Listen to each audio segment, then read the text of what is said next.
Taliban sweep across Afghanistan continues. As we speak, over two-thirds of the country is being controlled by Taliban. So far, 18 out of 34 provincial capitals have fallen in the hands of Taliban. The Taliban completed their sweep of the country's south on Friday as they took 4 more provincial capitals in a lightning offensive. Kandahar, the second largest city, Herat, the third largest city, are also now under Taliban control. The only major city is under Afghanistan government control is Kabul. With provinces falling like a pack of cards, people are now out on streets demanding Afghanistan president's resignation. With Taliban just 90 kilometers away from capital Kabul, President Ghani is going to be addressing the nation today. India today has learned that the address is most likely going to be on how the transition might take place. Directing attacks against civilians is a serious violation of international humanitarian law and amounts to a war crime.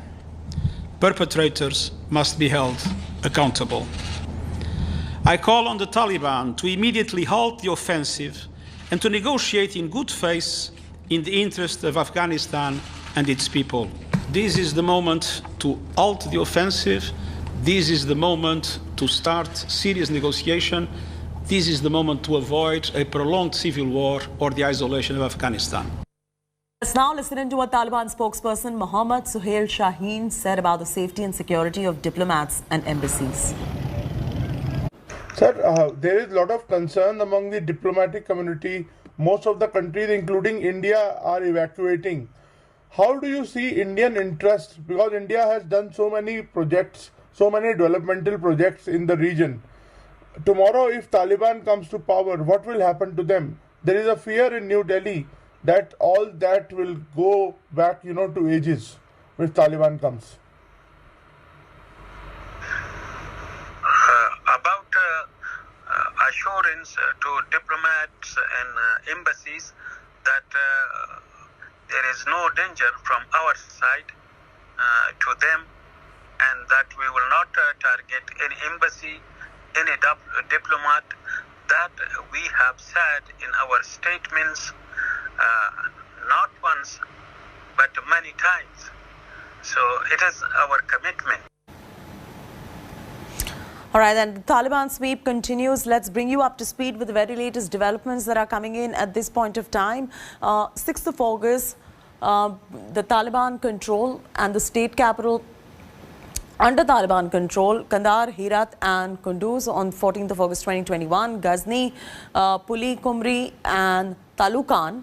This is Kabul, right there in Afghanistan. Shibirgan, Saripol, Zaranj also are the capitals under Taliban control at the moment. Faizabad, Farah, Alibag, Kala Inao, all of these. So like we were mentioning, two-thirds of the country.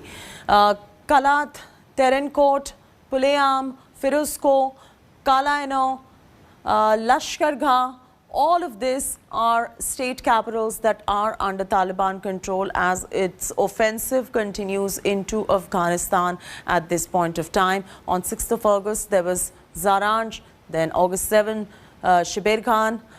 Look at the progression. 8th of August, you had Saripol and Talukan. 9th of August, Aibak. Let's go to the next one. 10th of August, they went on to Farah and Pule Khumri. 11th August, they swept through Faizabad. 12th August, they swept through Ghazni, Herat, Kandahar as well. 13th of August, Lashkar Gah, Kala Inao and Firuzko. 13th of August, Puleam, Terakot and Kalat. And today is the 14th of August.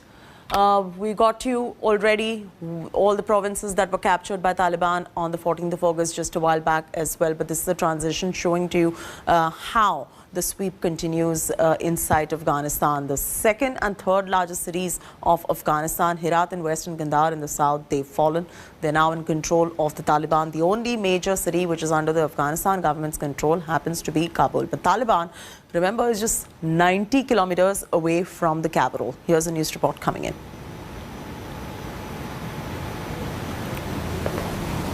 Kandahar has fallen to the Taliban in a significant blow for the government forces there. Kandahar is a traditional stronghold for the militant group and a key economic hub. A spokesman for the Taliban said on Friday they had captured 3 other cities, including the capital of Helmand province. They now control most of northern Afghanistan and about a third of the country's regional capitals. In response to the Taliban's swift advances, the Pentagon announced it was sending 3,000 extra troops in to help evacuate US embassy staff. Britain is also deploying troops to help bring its nationals home, as the UK Defence Minister warns the country is spiralling towards a failed state that could become a breeding ground for Al-Qaeda.